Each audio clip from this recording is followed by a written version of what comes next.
Nous tenons à ce que vous découvrez l'immensité de l'homme, capitaine Thomas Sankara, révolutionnaire, panafricaniste, leader de la lutte anti-impérialiste. Donc, portrait du capitaine Thomas Isidore Noël Sankara, c'est dans ce commentaire de Mounir Akire. Un nom surgit du cœur de l'Afrique de l'Ouest au début de la décennie 80, résonne dans la mémoire collective des Africains comme un symbole de courage, de dignité, d'intégrité et de liberté. Thomas Sankara, l'homme qui a rêvé d'une Afrique libre, fière et souveraine. L'homme qui a sacrifié sa vie dans le combat pour la libération du grand peuple des déshérités de ce monde. De son nom complet, Thomas Noël Isidore Sankara est né le 21 décembre 1949 à Yako, en Haute-Volta. Son enfance se déroule au gré des affectations de son père, ancien combattant de l'armée française, puis infirmier gendarme dans l'armée voltaïque post-indépendance. À Gawa, où il passe sa petite enfance, le jeune Thomas est très sensible aux inégalités sociales et aux injustices que vit son pays, encore marqué par les stigmates de la colonisation.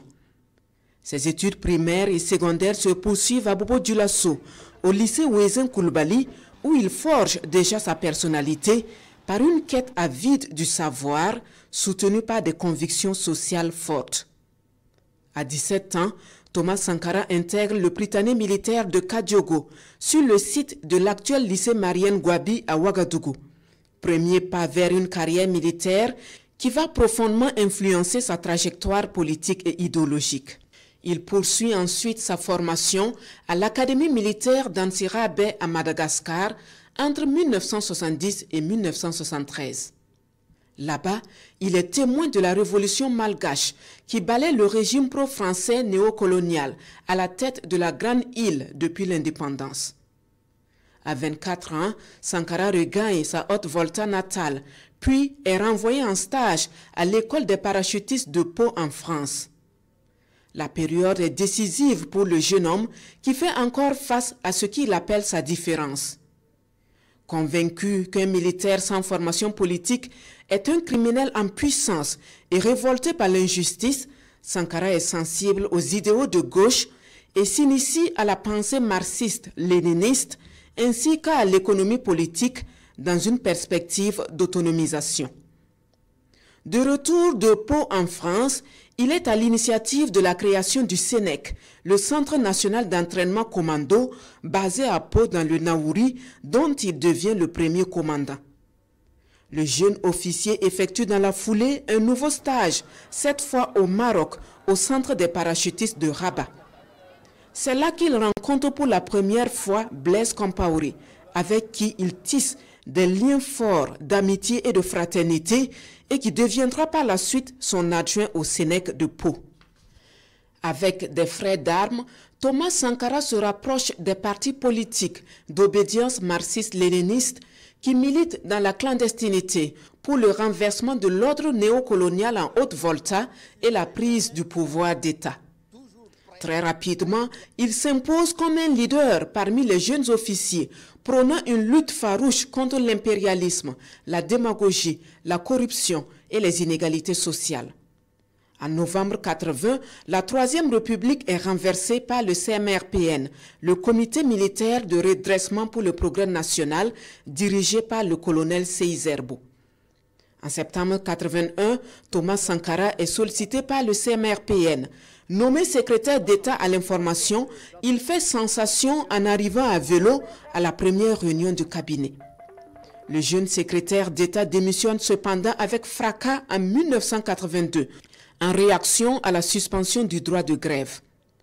Une démission pour divergence d'opinion, dit-il, qui se passe en direct à la télévision nationale et qui finit par un avertissement devenu célèbre, malheur à ceux qui bâillonnent leur peuple. En sanction, Sankara se voit retirer ses galons, mis aux arrêts et interné à Dédougou. Le 7 novembre 1982, le régime de Seyss-Zerbo est renversé par le Conseil provisoire du salut du peuple, qui mue par la suite en Conseil de salut du peuple, dirigé par le médecin militaire Jean-Baptiste Ouédraogo. Sankara est alors libéré de sa prison, ramené dans la capitale et nommé Premier ministre. À ce poste, celui qui est surnommé le capitaine du peuple n'hésite pas à se prononcer ouvertement contre la relation néocoloniale que la Haute-Volta entretient avec la France, affirmant que lorsque le peuple se met debout, l'impérialisme tremble. Sankara est limogé le 17 mai 1983 et placé en résidence surveillée. Son limogeage déclenche des manifestations populaires les 20, 21 et 22 mai, notamment au sein du mouvement scolaire et estudiantin, soutenu par des partis politiques de gauche et les syndicats.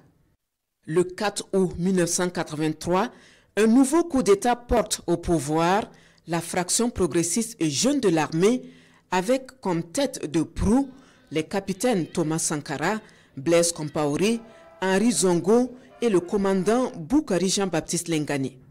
C'est l'avènement du CNR, le Conseil national de la Révolution, présidé par le capitaine Thomas Sankara, qui proclame la RDP, la Révolution démocratique et populaire.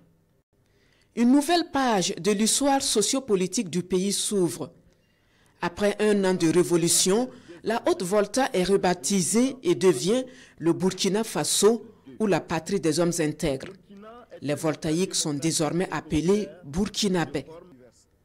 Homme de parole et de conviction, Sankara est un dirigeant qui entend épouser la cause du peuple. Il vit sobrement, détaché des avantages et des privilèges qu'offre la vie sous les lustres et les lambris de la République. Président du Faso, chef de l'État, il se lance dans une politique volontariste de transformation économique et sociale avec l'ambition de bâtir une nation libre et souveraine, débarrassée de la domination impérialiste et néocoloniale. Internationaliste, il crie sa révolte jusqu'aux confins de la terre pour être la voix de tous les opprimés du monde.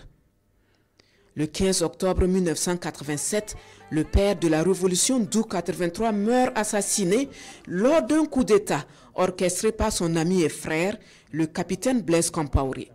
L'expérience du CNR aura duré 4 ans. L'héritage de Thomas Sankara transcende cependant les frontières du Burkina Faso. Il est devenu un symbole universel de résistance, d'intégrité et d'engagement contre l'oppression et la domination des peuples. Son courage et ses idées résonnent encore puissamment aujourd'hui, faisant de lui une icône intemporelle, un phare pour toutes celles et tous ceux qui aspirent à un monde plus libre et plus juste.